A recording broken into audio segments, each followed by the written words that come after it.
Abrahams, and I'm a fourth-year medical student at the University of Cape Town, and I'm currently helping out at the COVID-19 hotline. Essentially, the hotline is managed by the disaster management, and so they called on UCT's societies at the Faculty of Health Science to help man the hotline, and so I'm one of those volunteers. And they ask us to do 12-hour shifts, that's 7 a.m. to 7 p.m. They take about 4 to 5 of us depending on the day, and we just help them out at the stations. We essentially just answer the COVID-19 provincial hotline for the Western Cape, and our job is basically to just take a good history from the patient who calls and screen whether they are eligible for coronavirus testing according to the current protocols that are in place at the moment in the public sector.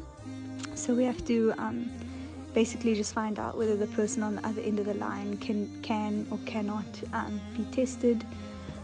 We also just give them basic general advice, such as if we recommend self-quarantine or self-isolation, and just practice good hand washing and good hygiene practices. It's basically just answering all the incoming calls. We also get a lot of lockdown queries, which are not technically our area, but we do try and answer them or refer them best as possible.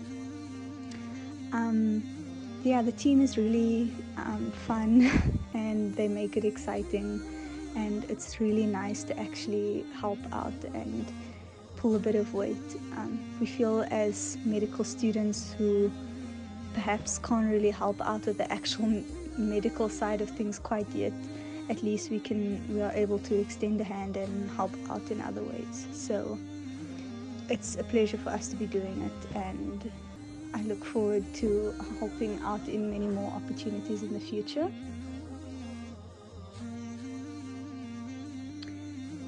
Essentially, the biggest thing I would ask for Muslim youth right now is to just stay at home and heed the Department of Health's lockdown protocol.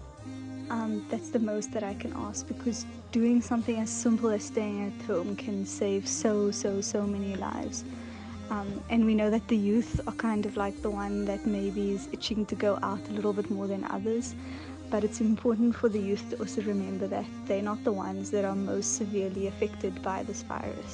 So if they get it, they can transmit it to other people who are more at risk of having a more serious outcome. And a lot of us Muslim youth have grandparents and elderly in our houses, so we have to think about what it means to be going out and coming back and possibly transmitting that virus to them, where it will have a more serious outcome on them instead of us. So just being a little bit more considerate. And of course we also know that Allah assists those who assist others. So anything that people can do, especially with the month of Ramadan coming up soon, even if it's just helping out in soup kitchens and just continuing to do those good deeds, will also be extremely helpful. And inshallah, hopefully a lot of youth will be inspired to help out in this pandemic, especially since we have so much time on our hands and we are, alhamdulillah, the healthier population. Also any monetary donation is also obviously very beneficial, but we can't expect that of youth and people who aren't earning money at the moment. Shukran.